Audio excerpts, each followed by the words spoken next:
Whoa, whoa, yeah. Sometimes we laugh, sometimes we cry, but I guess you know now, baby. I took a half and she took the whole thing. Slow down, baby. You took a trip, now we on your block and it's like a ghost town, baby. Where did these niggas be at when they say they doing all this and all that? Tired of beefing you boss, you can't even pay me enough to react. You waking up in the crib, but sometimes I don't even know where I'm at. Please don't play that nigga songs in this party, I can't even listen to that. Anytime that I run into somebody, it must be a victory lap. Hey, shawty come sit on my lap. Hey, they saying Drizzy just snap. This is between us, it's not like a store, this isn't a closable gap. Hey, I see some niggas attack, and don't end up making it back. I know that they at the crib going crazy down bad. What they had didn't last, damn baby. Sometimes we laugh, sometimes we cry, but I guess you know now, baby. I took a half and she took the whole thing. Slow down, baby. We took a trip, now we on your block and it's like a ghost town, baby. Where did these niggas be at when they say they doing all this and all that? I'm in the trenches, relax. Can you not put that little boy in the club? Cause we do not listen to rap. We in Atlanta, I buy her wig. She telling me Tay is the best. Pointed the nigga who act like a killer, but you only one from the neck. I'm like the baby, I'm not just a rapper. You play with me, you won't get stretched. Bring Drake to the hood. Round Drake. Even though I got a case, I'ma do what it take. And I never been embraced, and the money's hard to make, so I bet they on their face right now. I know that they at the crib going crazy down bad. What they had didn't last, damn baby. When he tell the story, that's not how it went. Know they be lying 100%. Moved out the wrist and forgot about the bed. Now they just call me to tell me come get it. Now that boy off and I don't want no credit. If it was me, they wouldn't regret it. That baby dead and now they won't get it. Yeah. Party still beating, my niggas still eating. That girl that look like the partner eating. Pillow talk with him, just spilling the tea. And the shorty came back and said she didn't mean it. It's hard to believe it. Yeah. I know that they at the crib going crazy down bad. What they had didn't last, damn baby. Sometimes we laugh, What's up, sometimes at we Manhattan cry, Beach right now, and I'm with my roommate Brittany. We just got here in time to catch the sunset, guys. Baby, we took a trip, now we on your block, and it's like a ghost town. Baby.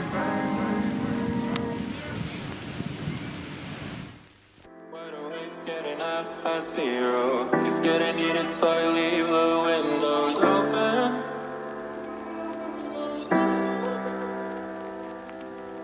Preoccupied with the late night B-roll. Right now, laying here alone is heaven. And I've been a hero, helpless. I'm in heaven. And I've cried up and down in these hallways, blame myself. Bad luck, I don't wanna be on that night. This sunset is unbelievable.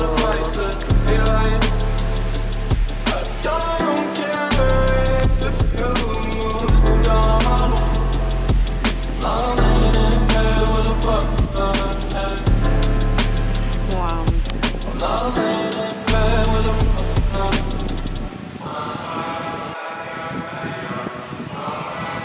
So cute. Oh, let's see that picture.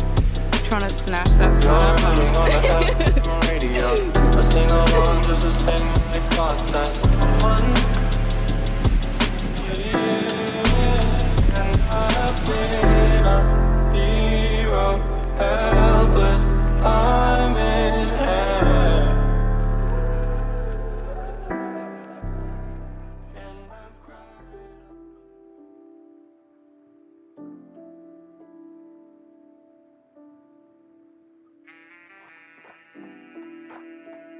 Every morning when I wake up, I start my day with a meditation. I feel like that sets my day off right. And for me personally, it helps me keep my sanity throughout the day. It helps me be patient throughout the day. It helps me control my emotions if they get awry throughout the day. I owe a lot to meditation. I wouldn't be the person I am today without meditation. Within the first hour of waking, I always open my Calm app to begin my meditation. On this app, you can pick different backgrounds that come with different noises, and whichever one just like suits your preference. I love this one, and I love the ocean sounds. Every day they have a new daily calm. Sometimes I do this and sometimes I don't. If I don't want to do that one, they have so many other ones down here when you press meditate. So many other ones. I usually do this for about 10 minutes. That's how long the average of the meditations are on here. But there's ones that go upwards of 20 plus minutes, upwards to 30 minutes. It all depends on your preference of sitting. For me, I love to sit with my legs straight because it helps me sit up straight. You don't always have to be crisscross, but in some instances that might just feel better for you. Just try out what feels the best and what is most comfortable for you. As the meditation starts, I always make sure that I take a few deep breaths in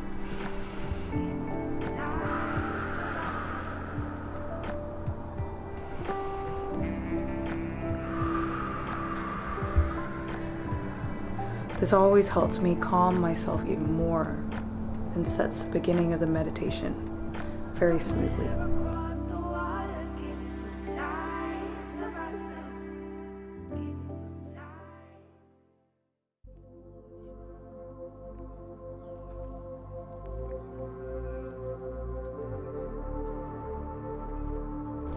After meditation, I like to move to my gratitude journal, where I fill out at least 10 things I'm grateful for, or things I would like to happen in the future.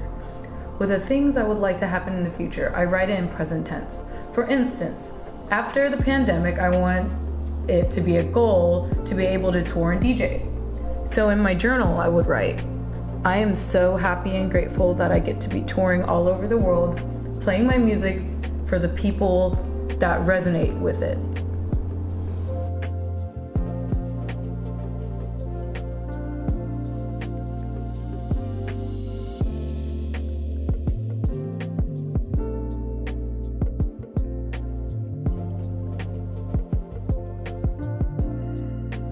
The universe will only give you what you deserve. So if you don't even think you deserve what you have now and you're not grateful for what you have now, why would the universe bring you more?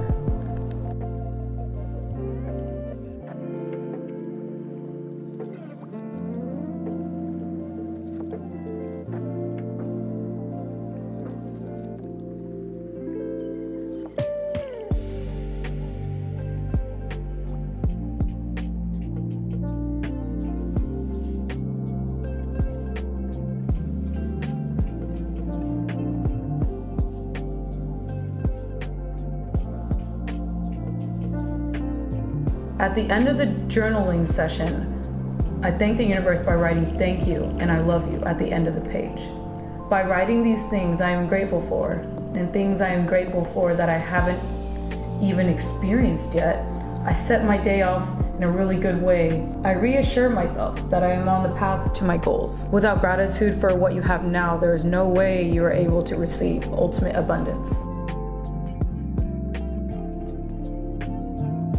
I found one of my old gratitude journals, and when I'm telling you a gratitude journal is a good way to manifest your dreams, I'm literally telling you it's a great way to manifest your wildest dreams. For instance, I wrote an entry. I'm grateful for all the California friends I've made because that is where I want to ultimately move soon.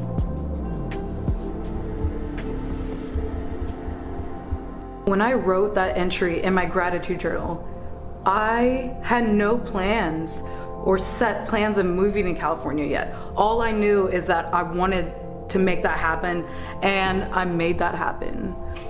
It's about to be 4 years of me living here in California now. If you told me this 10 years ago that I'd be living here in downtown LA, I would probably tell you that you're fucking crazy. But now that I know how to channel the magic within myself and channel the magic with the universe and myself, I know how to manifest things into my life. When you channel that frequency of which your dreams are on, it will come into fruition. When I recorded earlier that I said it's almost my 4 years of being in California, today is literally the day where it's 4 years of being a resident in California. Carly tagged me on Instagram and the caption says, officially California residents, 0.6 miles from the ocean. This is when we lived in Long Beach and it was so beautiful over there. I remember taking walks to the ocean and it was literally just like a light 20-minute walk to see the sunset or the sunrise. All these weird synchronicities keep happening. It's like my higher spiritual guides are telling me I'm on the right path. Like for instance, I keep waking up at 3:33 a.m. and that's never happened to me in my life. And without a doubt, like throughout the day on the clock, I always see 11:11, 2:22, 4:44, which is actually my personal favorite. That is just telling me I am on the right path.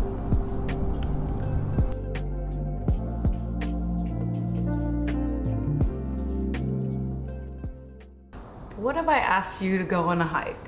You know, the ones where it's like very scenic and beautiful, and when you get to the top, you know, you take like a awesome Instagram picture. Would you go? Well, I definitely said yes to a hike this past weekend before I knew the duration. Sometimes that could be a positive thing or negative thing. If I knew it was gonna be 12 miles, maybe I would have told myself and built up these mental walls of telling myself, no, you can't do it. You've only done a 5-mile one before. You're crazy, Maomi. If I listened to her, then I would have never completed this. Throughout the hike, it was one of the hardest things I've ever done physically in my life. I've done a lot of like different types of workouts that have pushed me, but nothing like a 6-mile incline trek up and then a 6-mile decline. When you go decline, you have to engage different muscles versus incline. It's all like a mental game. Throughout some of that, I felt like I was gonna break down and cry. I was with some people that had a really, really good pace, and I'm very grateful that they kept up that pace because maybe I would have reached the top at a slower pace. I had to prepare myself mentally before I even stepped 1 foot on the hike. If you set your mind right before the task, you're that much ahead of someone that isn't mentally prepared. You might physically all have the things that you need in your backpack, but if you're not mentally ready, then you're gonna fail. The incline was steady halfway there, but it started to get more steep and rocky. I remember telling the other people in my group to just keep going ahead of me and don't wait for me. I knew I was safe where I was, even though I didn't even see them ahead. I had a few moments where I felt like I was gonna break down and cry. When there was no one in front of me or behind me, I just felt that wave of pressure come over me, and I can all of a sudden feel all my physical pain at once. After I felt that physical pain, I knew I had to get into a meditative mind, not necessarily sit on the ground and stop exactly what I'm doing, but there's different forms of meditation where you might be walking. You have to just be like more mindful in every step. As you take every deep breath with every step that might feel painful, it will lessen as long as you control your breath. And once I got control of my breath again, I stopped hyperventilating. I just started going. I just kept going. And I am so grateful that I had this mindset on the way up during these tough times. If I had the option to literally go back down, I think I would have definitely taken that. I probably would have paid $100 for someone to literally take me off that hike at certain points. But I kept telling myself, there is no option like that, so you just have to keep going. Hikes can come in various lengths, difficulties, and no matter which level you pick, every hike tests your mental ability. Hikes help you ground yourself again. You're surrounded by nature. There's no escalator, elevator up to the peak. You gotta climb that damn thing. So we did that damn thing. At the end of the round trip of the 12 miles, I felt so beat. But that physical pain and the soreness didn't matter because of the fulfillment that the whole thing gave me. Physical pain goes out the window whenever you grow inside. It literally is that saying, pain is weakness leaving the body. And I felt that this weekend. And today, Monday, a couple days later, I feel so much better. And I walk away with that fulfillment of, wow, I did that.